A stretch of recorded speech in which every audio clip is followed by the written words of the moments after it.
And of course, moving along, ito naman pag-uusapan natin, naging successful po ang 35th Philippine National Police Academy graduation kahapon. At napakapalad po natin ngayong umaga dahil makakasama po natin at makikilala natin ang PNPA Top 1. Let us all welcome Inspector Glenn Santelices. And of course, kasama po ang kanyang daddy na si Mr. Heidi Santelices, PO3. Magandang umaga Good morning. Welcome to Good Morning, Boss. Siguro, yun nga, kumbaga, ngayon ay napaka-proud moment po para sa inyong ama. Tsaka para sa inyong sarili ang mag-meet nga po ninyo. So ngayon, maaari mo kwentuhan kung ano nga yung feeling ng pagka-graduate mo na top ka. Siyempre, parang masayang-masaya po eh. Or parang mixed na emotion na po. Siyempre po, sa kabila ng paghihirap namin sa trainings po sa loob ng academy. So parang ito na yung tugatog ng aming journey sa loob ng academy. And of course, hindi lang siya, Sandro, PNPA Top 1, kundi siya rin ay pinarangalan ng ating Pangulo ng Presidential Karimlan Award. Kampilan po. Kampilan Award. So, ito yung mga hawak natin ngayon. So, ano yun? Ano yung qualifications para mabigyan ng ganong klaseng award? Una ko, yung talagang sino po yung number 1 po sa klase po namin. So, yun po yung, si President Aquino po yung mag-award po talaga nito po. Okay. So, dati nung na-interview natin siya, Sandro, isa lang siyang kadete at ngayon, isa ka ng ganap na police. So, gusto ko lang din tanungin sa mga PNPA graduates, paano ba dinidistribute yung kung saan kayo na bureau magtatrabaho? Before kami mag-4th year, ma'am, sa amin, parang tinatanong nila kami kung anong gusto namin maging sa bureau, either sa BJMP or sa PNP po. So, nag-join pa ako sa PNP, ma'am. Sa PNP. So, first day of work mo, yesterday. Oh, yes, ma'am. Parang ganun mo. Although, bakasyon pa po kami ng isang buwan ngayon. So, magiging first day talaga namin is sa May pa po. So, enjoy na muna. Magre-relax ka muna. Siyempre, kailangan natin i-enjoy yung pinaghirapan natin. Pero ngayon mula sa pagiging kadete, pagka-graduate mo, ano na ngayon ang iyong position o ang rango? Police Inspector po. Police Inspector. Tapos ngayon kumbaga siguro magandang inspirasyon na magandang storya ang iyong dala dahil sa inyong pagiging top-notcher. Pero siguro maaari mo bang maikwento sa ating mga manonood kung paano mo nakamit ang ganitong klaseng personal na tagumpay, syempre. At talagang, I'm sure your father is very proud of you and so are your friends and your family. Talaga na makita ka na gumraduate ka na top 1 talaga. At saka, Sandro, hindi biro ang PNPA. Talagang napakahirap na proseso kanilang pagdadaanan at talagang para maka-achieve ka na top 1 ka, talagang nakaka-proud at napakahirap nun. So, siguro i-share mo sa mga viewers natin kung ano yung mga naging experience mo nung nasa loob ka ng PNPA. Siguro kasi dati, before ako pumasok ng PNPA is parang sa seminary muna ako pumasok. So, seminary? Opo. So, siguro, yung discipline sa seminary po. So, parang at least naging advantage sa akin na pagpasok ko lang sa PNPA kasi more on discipline din, parang ganun din. So, regimented din yung buhay doon. So, kung anong ginagawa ng isa, hindi yung ginagawa ng iba. So, yun yung parang naging edge ko sa mga kasama ko. Kaya ako yung number 1 po. Seminary, tas alam natin na si Mr. Heidi Santelices ay isang police din, PO3. Nakuha mo ba ang inspirasyon mo sa kanya? O nung bata ka, talaga bang anong gusto mo talaga nung bata ka? Siyempre nung bata ko, maging police po talaga kasi siyempre nakikita ko rin po yung tatay ko po. Ganun po siguro. Siya na rin yung naging inspirasyon ko para maging police po. Okay.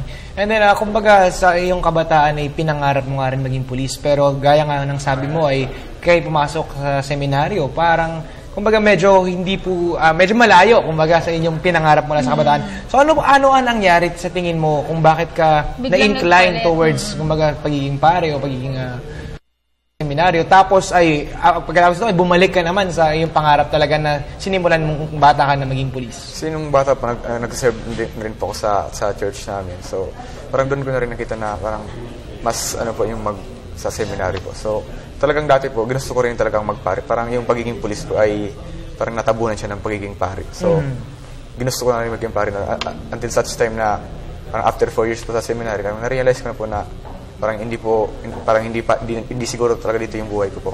So, yun po. At least, bumalik na naman po yung sa pagiging police po. At least, nag-excel naman po ako sa amin. So, Sa napakaganda nung nakikita nating foundation kay Inspector Glenn Santelices, Sandro, kasi meron siyang talagang bata pa lang siya, very religious siya, mahilig siya magsimba, talagang nagsiserve siya sa church. So, makikita natin dito, isa sa mga iniwang mensahe ng ating Pangulo sa PNPA graduates na kung saan na uunahin nila yung public service, yung karapatang pantao ng mga mamamayan, bago syempre, hindi sila magpapadala dun sa kanilang ranggo, at syempre susunod sila at magsiserve as good example sa ating mamamayan. Gusto na rin natin tanungin si Mr. Heidi Santelices. Sir, kamusta po? Ano pong nararamdaman nyo na finally nakagraduate na po yung anak nyo at top 1 pa po sa kanyang batch? Siguro ako lang pinakamasayang ama na ako lang pinakamaligayang ama sa nararamdaman ko ngayon dahil yung anak ko natapos na yung paghihirap niya ng 4 na taon sa loob ng academy at nakamit niya na rin yung pangarap niya na maging isang opisyal ng pulis. And then, syempre, ito po, mag-alam niyo po yung hirap na pinagdaanan niya dahil pinagdaanan niyo na rin po ito. Tapos, ano po siguro yung mga advice o mga tips na binibigay niyo po sa kanya ngayon bago siya magsimula sa kanyang duty at ngayong pulis na nga po talaga siya? Sana yung mga yung pinag-aralan niya sa loob ng 4 na taon sa academy, i-implement niya, maging magalang siya sa mga tauhan niya. Although bata pa siyang opisyal, siyempre mga tao niya maging mga may edad na, maging may respeto, although opisyal. At huwag niyang kalimutan laging manalig sa Diyos. Okay. So, gusto ko rin tanungin sa Inspector Glenn, no? So, dahil 1-month vacation ka, ano bang plano mo? Pagpasok mo ulit sa PNP, ano yung unang-una mong gagawin? Ano yung gusto mong maayos? Or siguro, ano yung mga advocacies mo?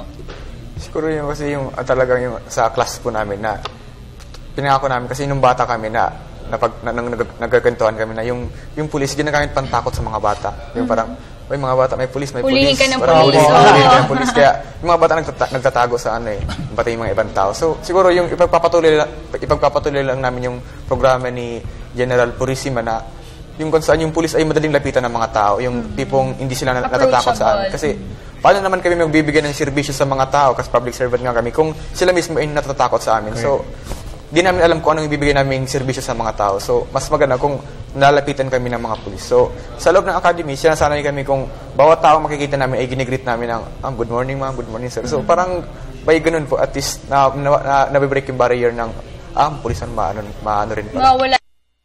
Mas approachable din, kumbaga. Pero ito, alam natin na sa iyong pag-aaral ang 4 na taon sa PNPA, marami kang pinagdaan ng mga paghihirap. At syempre, kasama na dito ang paghiwalay sa iyong pamilya dahil alam natin na talagang meron lang mga panahon na pwede kayong bisitahin at pwede kayong magkita ng pamilya. Ngayon gusto ko malaman kung paano na-overcome itong hirap daw bilang isang anak at syempre bilang isang ama naman po na hindi kayo nakikita na kasing dalas ng inyong nakasanayan nung nakaraan bago po pumasok sa PNPA. Unang-una po talaga kasi syempre po, parang parte na rin siguro na magiging trabaho ko sa yung training po na kailangang ihiwalay sa pamilya po kasi kailangan po talaga. So, syempre yung sa trainings, after kasi ngayon po, pulis na kami, kahit saan-saan po kami i-destino po. So, kailangan is na training na po kami. So, yun, naisip ko lang sila yung inspiration ko po sa naipagpatuloy po yung So, yun po. Siguro, do you have any tips or advices dun sa mga PNPA students na nag-a-aspire maging katulad mo at talagang hindi biro yung pinagdaanan mo at yung pinaghirapan mo para makamit mo maging bilang top 1 ng PNPA? Siguro yung masabi ko lang po yung sakripisyo po talaga. Kasi kailangan, minsan, halimbawa, sa trainings po, pagod na pagod ka.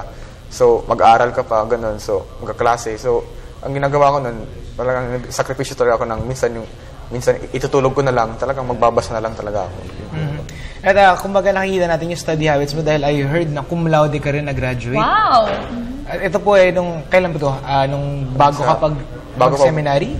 Sa seminary po. Sa seminary. And philosophy ang yung nag-graduate. So kumbaga, pag inisip natin, dalawa ang iyong naging degree ngayon. Dalawa na po. Pagdating naman natin sa sa PNPA, meron din kayo mga specializations na mga pinipili. Parang, kumbaga ito yung mga college courses ninyo, tama ba? May isang degree lang po kami na po. Okay. Bachelor of Science in Public Safety po. Tapos kapag dating na lang ng graduation, doon kayo makakapamili kung saan yung bureau na gusto nyo magtrabaho. Tama? After ng 3 years po, pag yung last na taon na po namin, doon na po kami makakapili. So, halimbawa po, yung mga, kung sa amin sa PNP, lahat po ng mga police subjects na po yung mga yung mga pinag-aaralan namin. Sa ibang bureau din po, yun na rin yung mga pinag-aaralan nilang subjects po.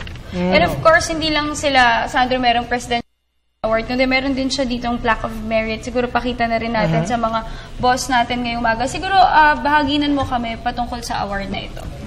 Siguro ito po yung award na yung kung saan, yung sa average po, ba't po ako naging top 1? Kasi yung average po sa namin is 70% po is academics, yung 30% din po yung non-academics. So, i-combine po yun. So, maging average po nun. Doon na po pagkabasihan yung kung sino yung magiging top po. Yes, okay. Siguro ito gusto ko naman na curious din ako malaman na syempre aside from your graduation and all the awards that you received, which are all memorable experiences for you, dun sa journey mo through studying the 4 years, ano yung mga maikikwento mo sa amin na talagang hindi mo makakalimutan mga moments talaga sa iyong pag-aaral, kahit whether it be success stories, struggles, or very yung joys, na, fun with the people you were with, your batchmates, ano yung mga maikikwento mo sa amin na talagang alam mong dadalhin mo sa pagiging pulis mo na talaga at maikikwento mo pa sa iyong mga magiging kasamahan sa kapulisan? Siguro yung sa pagod talaga ng sobrang pagod ng sa training. Na kung saan 3 times a day kaming na tumatakbo sa isang araw, umaga, tanghali, tsaka sa hapon. So sobrang pagod. Nung naisip ko na dati na sumasakit na yung mga tuhod ko, lahat na yung parang gusto na parang yung feeling ko na matutumban na ako. Tapos naisip ko yung pamilya ko na hindi, kailangan ko pang kailangan kong ituloy ito. So yun, sila yung naging inspiration ko para ipagpatuloy ko. So siguro yun sa mga hirap po, siguro yun talaga yung parang naging talaga nagtatak sa akin po. Okay. So kay PO3 Heidi Santelices, ano po siguro yung ma-advise natin kay Inspector Glenn or yung aral na ibabahagi natin sa kanya, lalo na after 1 month, magbabalik trabaho na po siya sa PNP. Siguro yung mga tips and advices natin sa kanya dahil nga patagal na rin tayo sa ganitong uri ng trabaho. Siguro, yung bakasyon niya, gugulin niya muna sa amin. Gugulin muna siya kasi sa loob ng 4 na taon, nawala rin siya sa amin. Almost 8 years na nawala sa amin, din yung sa seminaryo, 4 years. 8 Plus, years? 4 years sa PNPA, 4 years. So, 8 years na nawala sa amin. At sana sa kanyang pagbabalik sa serbisyo, dala-dala niya yung mga magagandang pangaral, yung magagandang halimbawa, yung mga nakikita niya sa akin, kung ginagawa ko, sana maging halimbawa ko sa kanya. Okay. Ito naman kayo nga talagang kayo pareho ng pulis, pareho kayo ng serbisyo na binibigay sa ating mga mamamayan. At pag ngayon kumbaga, paisip natin na parang colleagues na kayo. So, paano ba yan may mga rango po tayo? Sasaludo po ba kayo sa inyong anak o yung anak po ninyo ay sasaludo sa inyo? Paano kayo ng batian po ninyo? Sir po ba? Siguro sa labas, pag maraming tao na nakasalubong kami, pares kami naka-uniforme, hindi naman kami kilalang mag-ama, siguro obligado kong magsaludo sa kanya. Pero siyempre, pagdating sa bahay, ako pa rin ang... Sa'yo pa rin sumasaludo sa musulado. At syempre, ngayon, Sandro, ngayong umaga, ang dami nating natutunan na talagang very inspiring ang naging istorya nga nito ni Inspector Glenn. Makita natin dito na talagang kung porsigido ka sa buhay at talagang gusto mong, meron kang goal lang na gusto mo talaga, mag-focus ka, you really work hard talaga, at saka yung dedication mo, makakamit mo yung gusto mong o pangarap mo sa buhay. Inspector Glenn, siguro at this point, you have any message to our viewers, most especially to the PNPA na students pa rin din hanggang ngayon?